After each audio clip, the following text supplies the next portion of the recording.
BBA, BCA, BCom Computers, 100% placement guarantee. I create Degree College, Kukatpalli, Hyderabad. నమస్తే రమ్మగారు. నమస్తే జయ.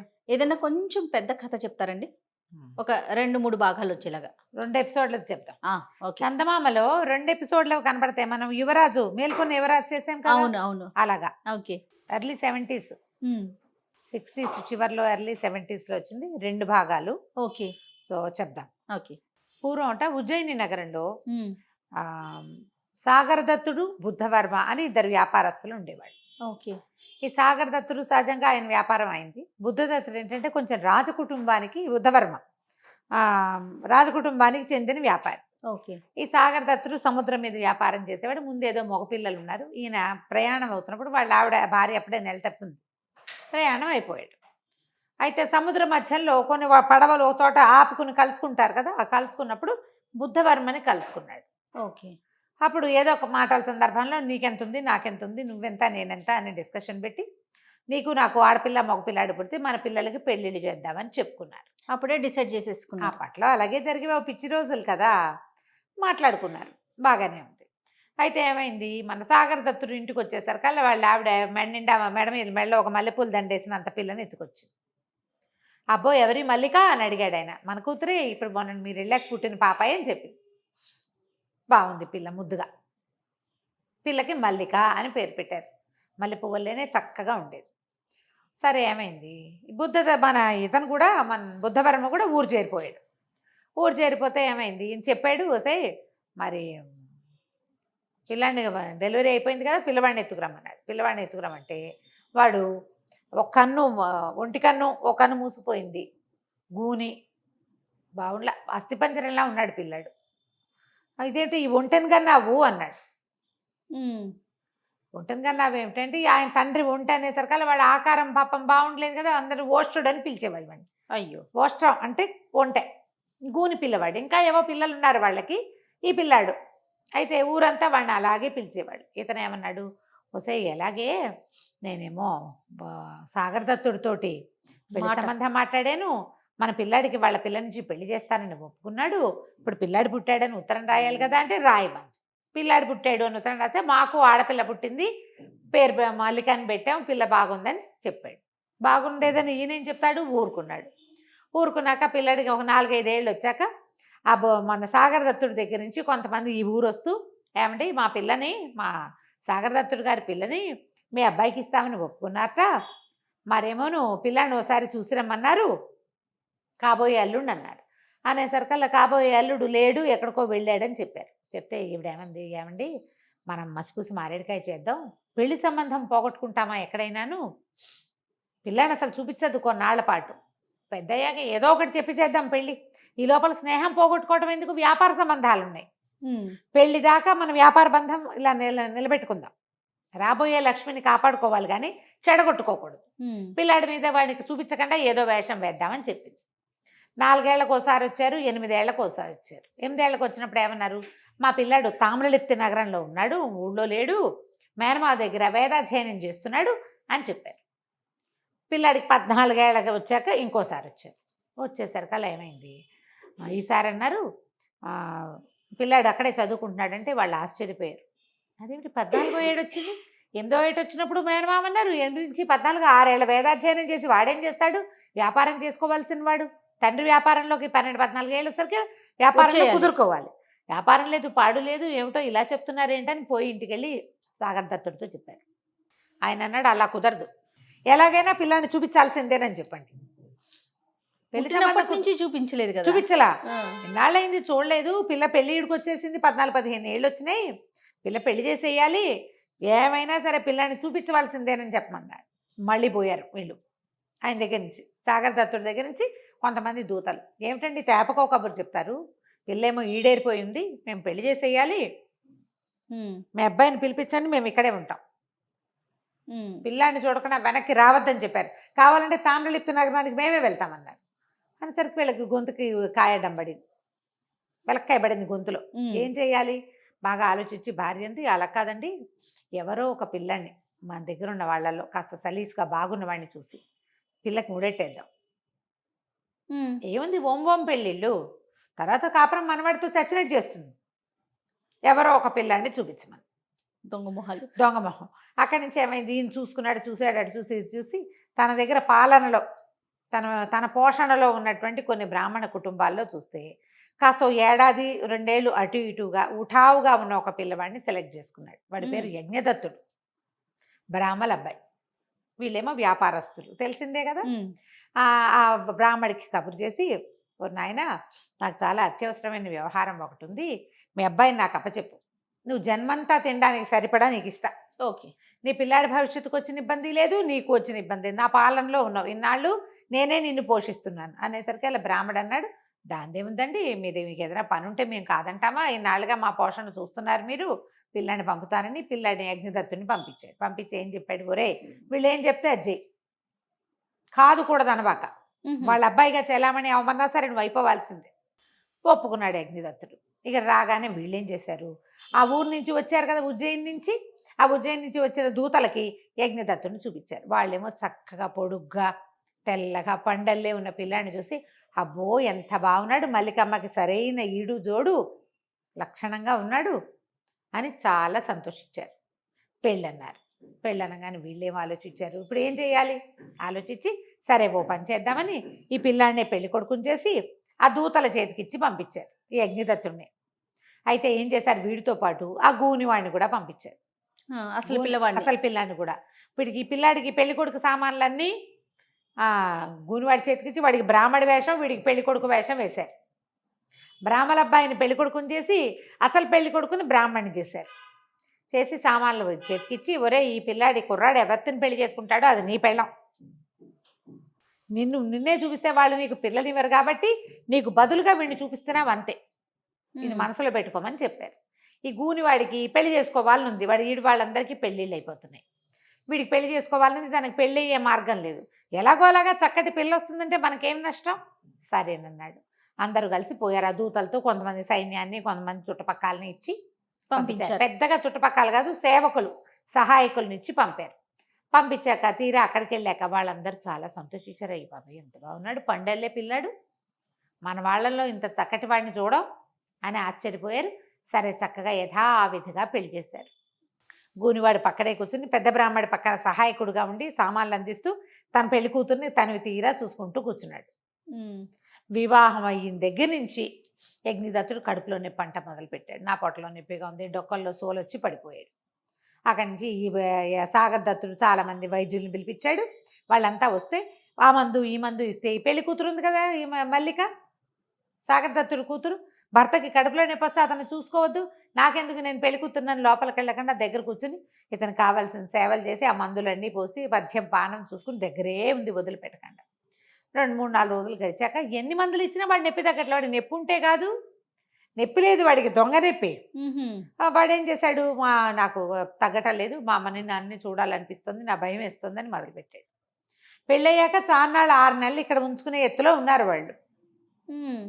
ఇక్కడ 6 నెలలు ఎక్కడ, వారం కూడా ఉండేలాగా లేడు. మా ఇంటికి వెళ్ళిపోతా అంటే ఆ వైద్యుల్లో పెద్ద ఆయన ధన్వంతరి గారు అన్నాడు, పిల్లవాడిని ఇంటికి పంపించేసేయండి, 10 రోజులు ఉండొచ్చి కాస్త పొట్ట నొప్పి అది తగ్గాక మళ్ళీ పిలిపించుకుందాం రామన్ నగర్కి, కాస్త అమ్మని నాయన్ని చూస్తే పిల్లవాడు స్వస్థత చెందుతాడు, చిన్నపిల్లాడే, చిన్నవాడు కదా, కడుపులో నొప్పి ఎక్కువ వచ్చేసరికల్లా బెంగ పెట్టుకున్నట్టున్నాడు, అందుకే తగ్గడం లేదు, నాకు ఒళ్ళు జ్వరంగా ఉందంటాడు. ఎంతసేపు జ్వరం చూస్తే ఏమి ఉండదు, నాకు జ్వరం అంటాడు, తిండు. ఇక ఇప్పుడు పెళ్లి తర్వాత చేయవలసిన శుభకార్యాలు ఏవి చేసే వీలు లేదు, నా కడుపులో నొప్పి అంటుంటే ఏం శుభకార్యం చేస్తారు, అదే కదా. సరే ఈయన ఏం చేశాడు, బోళంత బంగారము వెండి సామాన్లు గీమాన్లు ముత్యాలు రత్నాలు వజ్రాలు అన్నీ కొలిచి డజన్ల కొద్ది పనివాళ్ళని, 4 గుర్రాలని, 2 ఏనుగుల్ని, బోల్డంత పరివారాన్ని, పల్లకీల నిండా బట్టల్ని ఇచ్చి పిల్లని కాపురానికి పంపించేసాడు. మరి పిల్లాడు వెళ్ళిపోతుంటే పిల్లని పంపొద్దు, పిల్లేమో మా ఆయన కడుపులో నొప్పి ఆయన నేనే చూసుకోవాలంటుంది ఆ పిల్ల.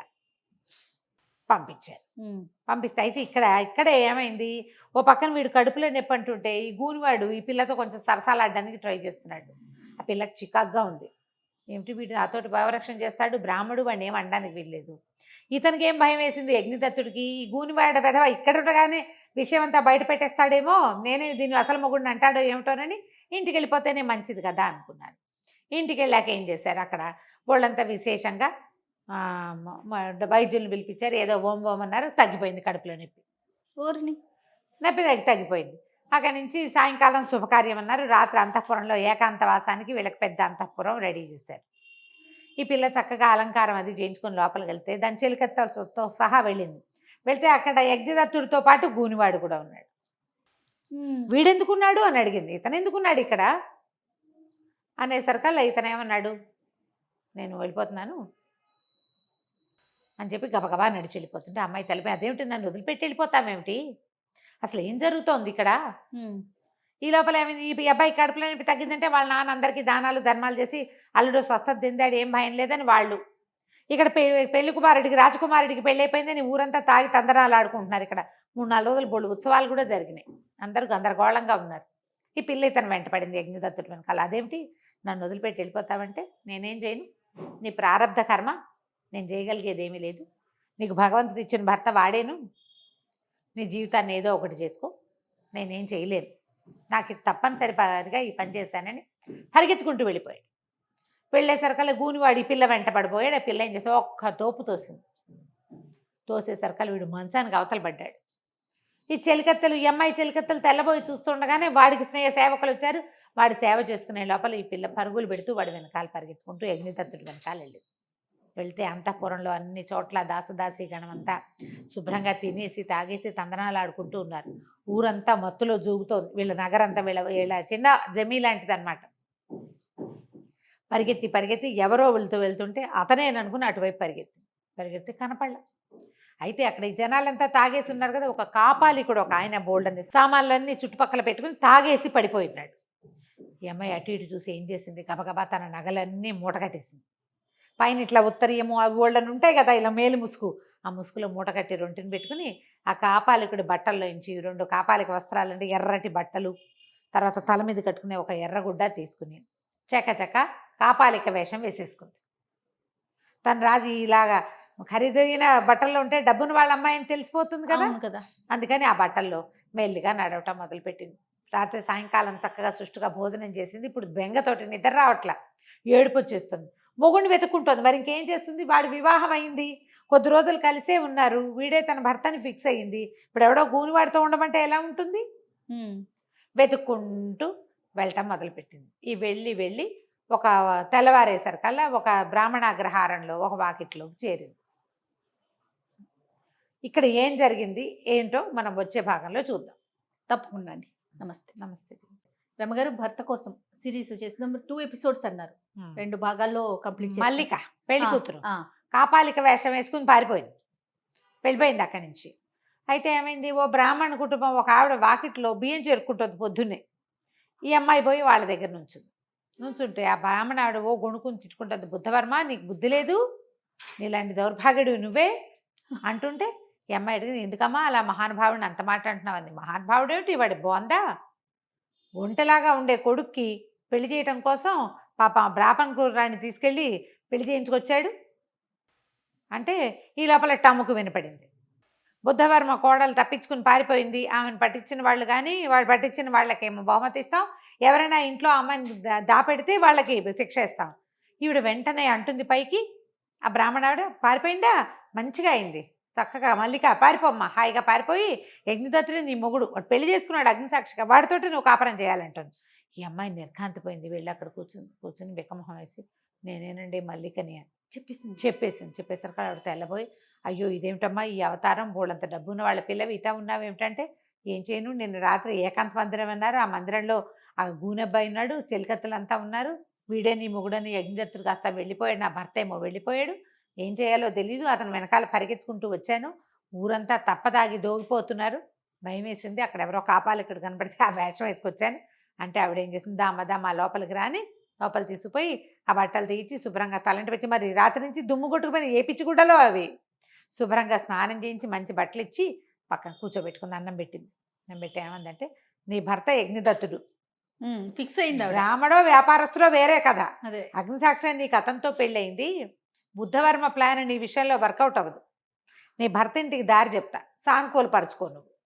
అక్కడి నుంచి ఏం చేసింది, మళ్ళీ కాపాలిక వేసి ఆ బట్టలు ఉతికారేసేసింది ఆవిడ, ఆ కాపాలిక బట్టలు మళ్ళీ మధ్యాహ్నానికి బట్టలు ఆరిపోతే ఈ అమ్మాయి ఏం చేసింది మల్లిక ఆ కాపాలిక వస్త్రాల ఎర్రగుడ్డలు కట్టుకుని పోయి ఆ యజ్ఞదత్తుడి ఇంటికి వెళ్ళింది. తెలిసిందిగా అడ్రస్ ఈ బ్రాహ్మణావిడ చెప్పింది. అక్కడికి వెళ్ళేసరికి ఆయన ఏదో వేద పాఠం చెప్పుకుంటున్నాడు. చెప్పుకుంటుంటే వెళ్ళి అక్కడ కూర్చొని ఏం పాఠం చెప్తున్నావు నువ్వు? అంది. వేదం చెప్తున్నాను అంటానండి. ఏం వేదం? నువ్వేమో వర్ణ సంకరం చేసావు, నువ్వు బ్రాహ్మణ వేయండి వయసులమ్మాయిని పెళ్లి చేసుకున్నావు, ఇప్పుడు కూర్చొని పాఠం చెప్పుకుంటున్నావు పెళ్ళాన్ని వదిలేసి అన్నది. అనేసరికల్లా మీకు ఎలా తెలుసుంటే కాపాలికలకి అన్నీ తెలిసిపోతాయి కదా. ఏమన్నాడు, మరి నేనేం చేయను, నేను ఇంకా చేయగలిగేది ఏం లేదు, మా దగ్గర ఏమీ లేదు, నా తండ్రి ఆయన పోషణలో ఉన్నాడు, బుద్ధవర్మ పోషణలో, ఆయన చెప్పిన పని చేయమన్నారు, నేను చెప్పిన పని చేశాను, పాపం పుణ్యం భగవంతుడికి ఎరుక, వాళ్ళు చెప్పింది చెయ్యాలి, మా నాన్న ఆజ్ఞ గురువాజ్ఞ పాటించా అంతే, ఇక నేను అదేం లేదన్నాడు. 3 రోజులు రోజు పోయి అక్కడ కూర్చునేది. ఏమనుకుందంటే వీళ్ళకి అసలు ఏమీ లేదు, పేద కుటుంబం, పోషణ వీళ్ళకి తిండి 2 పూట్ల అక్కడి నుంచి వస్తుంది, ఆ డబ్బులు లేవు, వీళ్ళంతటి వీళ్ళు సంపాదించుకునే రోజు కాదు అది. అందుకని నిర్ధనత వల్లే వీళ్ళు డబ్బు లేకపోవటం వల్లే ఈ పనికి ఒడిగట్టారని తెలుసుకుంది. ఏం చేసింది, బోడంత బంగారం పెట్టుకున్నదిగా మూట కట్టి పక్కన పెట్టింది. అందులో నుంచి ఒక ముత్యాహారం అమ్మించేసి ఆ ముసలి బ్రాహ్మణావిడితోటి ఏం చేసింది, ఒక వెండి పాత్ర, ఓ బంగారు పాత్ర, ఓ రాగి పాత్ర, 3 నిండా కాసులు పోసి ఈ యజ్ఞదత్తుడి ఇంటి దగ్గర పాతి పెట్టింది. ముందు రోజు రాత్రి వెళ్ళి మర్నాడేమంది, నువ్వెంతో మంచివాడివి, పాఠం ఎంత బాగా చెప్తున్నావు, నీకు నా దగ్గర ఒక మంత్ర పుస్తకం ఉంది, ఆ పుస్తకంలో ఎక్కడెక్కడ ధనరాశులు ఉంటాయో తెలుస్తాయి నాకు, మీ ఇంటి చుట్టుపక్కల ఏమైనా ఉన్నాయేమో చూస్తానుండని హాంఫీం పట్టాది ఇది అని మంత్రం చదివి మీ వాకిట్లో ఆ వేప చెట్టు పక్కన కొంచెం ఎడం వైపుగా తవ్వి చూడు, అక్కడ నీకు బంగారం దొరుకుతుంది అనేసరికి తవ్వి చూశారు. చూస్తే నిజంగానే చిన్న చిన్న చెంబులు, ఇంత బంగారు చెంబు, ఇంత వెండి చెంబు, ఇంత రాగి చెంబు, 3 నిండా కాసులు. అలా ఎప్పుడో పాతపెట్టింది, పూర్వకాలంలో పాతపెట్టబడింది దొరికింది. ఆశ్చర్యపోయారు. అక్కడి నుంచి కుర్రాడు ఏం చేశాడు, యజ్ఞదత్తుడు వాళ్ళ నాన్న చెప్పాడు, నాన్న ఎవరో ఒక కాపాలిక ఒక ఆవిడ వస్తుంది, రోజు వచ్చి కూర్చుంటుంది, మరేమోను తను ఇట్లా చెప్పింది నాన్న అంటే, వాళ్ళ దగ్గర ఏం మాయ మంత్రాలు ఉన్నాయో కనుక్కోమన్నాడు నాన్న. ఈ అమ్మాయి ఏమైంది, నా దగ్గర ఒక మహామంత్రశాస్త్రం ఒకటి ఉంది, మహాకాళ మంత్రశాస్త్రం, అద్భుతమైన పుస్తకం, ఆ పుస్తకంలో చూసే నేను ఇది చెప్పాను, ఎందుకొచ్చిన వేదం రా వద్దు, ఆ మహాకాళ మంత్రం ఏదో నేర్చుకున్నావా, శుభ్రంగా ఎక్కడెక్కడ భూమిలో ఉన్నవి చూసుకోవచ్చు. ఆశ వచ్చింది, ఆవిడ వెనకాల పడిపో తీసుకెళ్తానంటే, సరే తీర్థయాత్రలు చేస్తాను తోడు రమ్మంది. తనతో పాటు ఆ ఊరు ఈ ఊరు ఆ ఊరు తప్పించుకున్నారు మొత్తానికి, ఇక్కడి నుంచి తప్పించుకుంది. ఇతను వెంట వేసుకుని బయలుదేరింది భర్తని. ఇద్దరు కలిసి అక్కడ ఇక్కడ స్నానాలు చేశారు, గుళ్ళల్లోకి వెళ్ళారు. ఈవిడ కాపాలిక వేషంలోనే ఉంది. అతను ఆ భార్యను అసలు గుర్తు కూడా పట్ల వెళ్ళిపోయాడు. వెళ్ళాక ఏం చేసింది, ఉజ్జయిని నగరానికి చేరి ఏమంది, ఇది ఉజ్జయిని నగరం, నువ్వు ఇక్కడ మహామోసం చేసావు, వాళ్ళ గనక తెలిస్తే నిన్ను చంపేస్తారు, నువ్వు ఇక్కడే ఉండని ఓ చోట ఆయన్ని కూర్చోబెట్టి ఆ కాపాలిక వేషంతో తండ్రి గారింటికి మన సాగరదత్తుడి ఇంటికి పోయింది. ఇంటికి వెళ్ళేసరికల్లా వాకిట్లో భవతి భిక్షాందేహ అంటే ఓ దాసిది భిక్ష చేయడానికి వెళ్ళి రాయిగారు అమ్మాయిని గుర్తుపట్టేసి ఆ కాపాలిక వేషంలో ఉంది కదా ఈ మల్లిక, లబో దిబోమని ఏడ్చుకుంటూ పోయి, ఇంకేముంది ఆ అబ్బాయి ఏం చేశాడో, మన పిల్లని కాపాలిక అయిపోయింది, ఇంకేముంది భిక్ష ఎత్తుకుంటోంది, మన వాకిట్లోకే వచ్చింది చూడమ్మా అని యజమానురాల దగ్గరికి వెళ్ళి నెత్తి కొట్టుకుంటూ ఏడ్చింది. ఆవిడ పరిగెత్తుకుంటూ వచ్చింది బయటికి. వచ్చి నీ దుంప దగ్గర నీకేం పోయే కాలమే, ఇట్లాంటి గుడ్డలు తొడిగావు, మంచి పిల్లాడిని ఇచ్చి పెళ్లి చేశాం కదా అంటే, అది చేసావులే పెళ్ళి, పద నన్ను లోపలికి తీసుకెళ్ళు అంటే తల్లి కూతురు లోపలికి వెళ్ళారు. శుభ్రంగా స్నానం పానం చేసి అన్నం తిని ఆ అమ్మాయి ఏం చెప్పిందంటే, ఇదిగో ఇది జరిగింది, బుద్ధవర్మ మిమ్మల్ని మోసం చేశాడు, అతను బ్రాహ్మణుడు, ఫలానా గుళ్ళో ఉన్నాడు అని చెప్పింది. సరే తండ్రి ఏమనుకున్నాడు, పోని బుద్ధవర్మ కాకపోతే పీడాపోయిరి, 4 ముందు పెళ్లి చేసిన పిల్లాడితో ఉండాలి మన పిల్ల, దానితోటేమో మరి యజ్ఞం చేసి పెళ్లి చేసుకున్నారు, మరి అగ్నిహోత్రం సాక్షిగా వివాహం చేసుకున్నప్పుడు ఏ కులం అయితే ఏమిటి, ఏ జాతి అయితే ఏమిటి, పిల్ల పెళ్లి వారితో జరిగింది కాబట్టి అతనితో ఉండాల్సిందే శాస్త్రం ప్రకారం. అక్కడి నుంచి పంపించాడు ఆ అబ్బాయిని తీసుకురమ్మని. వెళ్ళిపోయి అక్కడికి వెళ్ళి ఆ అబ్బాయిని పద మా పిల్లని తీసుకెళ్ళి అన్యాయం చేసావు అని లాక్కొచ్చారు నవ్వుతూనే. ఇతను బికమొహం వేసుకుని ఇంటికి వచ్చాడు. వచ్చిన తర్వాత ఆయన యజ్ఞదత్తుని అన్నీ కనుక్కున్నాడు, ఏం జరిగింది, ఏం చేసావు, ఎందుకు చెందావు అని. నాయన మా పిల్ల నీ కోసం కాపాలిక వేషం అయితే ఆ ఊర్లన్నీ నడిచి తిరిగి ఇంటికి వచ్చింది, ఇంకో రకంగా చేస్తే బుద్ధవర్మకు తెలిసిపోయేది, రాజుగారి ద్వారా నేను కబురు చేస్తాను, ఇంకో రకంగా అయితే తెలిసేది, అతను ఏం చేసేవాడో వీళ్ళని బయటికి రహస్యం బయటపడకుండా చంపేసినా చంపేయచ్చు, ఇంతకు తెగించిన వాళ్ళు అది తెగించరా. అవును. అక్కడి నుంచి రాజుగారి దగ్గరికి తీసుకుపోయారు ఇద్దరిని, పిల్లని. ఇలా ఇలా జరిగింది, బుద్ధవర్మ నేను మేము ఇట్లా మాట్లాడుకున్నాం. ఆ పిల్లవాడికేమో వాళ్ళ అబ్బాయి గూనిగా ఉన్నాడు. ఆ విషయం మాకు ముందే చెప్తే సరిపోయేది. ఇష్టం ఉంటే పిల్లని ఇచ్చేవాడిని, లేకపోతే లేదు. ఇట్లా వేరే వేరే వాళ్ళని మనకు వర్ణసంకరం చేసి రాముల అబ్బాయితో మా పిల్లకి పెళ్లి చేశారు. ఆ అబ్బాయి ఏమో వాళ్ళని కాదని లేక పెళ్లి చేసుకున్నాడు. అనేసరికల్ రాజుగారి పిల్ల తెలివికి ఆశ్చర్యపోయి భలే బాగా చేసింది, మొత్తాన్ని భర్తను సాధించుకుంది. వివాహం చేసుకున్న భర్తను నిలబెట్టుకునేందుకు ప్రయత్నం చేసింది ఆ పిల్ల. అది నా కర్మింతే ఏడుస్తూ నాన్న దగ్గరికి రాలేదు, పోనీ ఆ గూని అబ్బాయిని భర్తగా అంగీకరించలేదు. ఆ భగవంతుడికి విలువ ఇచ్చింది. భగవంతుడు ఇచ్చిన బాంధవ్యానికి విలువ ఇచ్చి అతను వెనకాలబడి ఇన్ని రోజులు నడిచి మళ్ళీ పుట్టింటికి చేరిందని. సరే రాజుగారు వెంటనే బుద్ధవర్మకి ఒక కాగితం పంపించి, నువ్వు చేసిన పని బాగుండలేదు, మీ వాడికి తగిన పిల్లని మీ దాంట్లో చేసుకో, వీళ్ళ జోలికి రావద్దని యజ్ఞదత్తుని వీళ్ళతో పాటే ఉంచుకున్నారు. హాయిగా సుఖంగా ఉన్నారు మల్లిక యజ్ఞదత్తుడు. అతను తన బ్రాహ్మణ్యాన్ని వదిలిపెట్టుకోలేదు, ఈ అమ్మాయి చక్కగా భర్తని వదిలిపెట్టుకోలేదు. కథ కంచికి మనం ఇంటికి. నమస్తే. నమస్తే.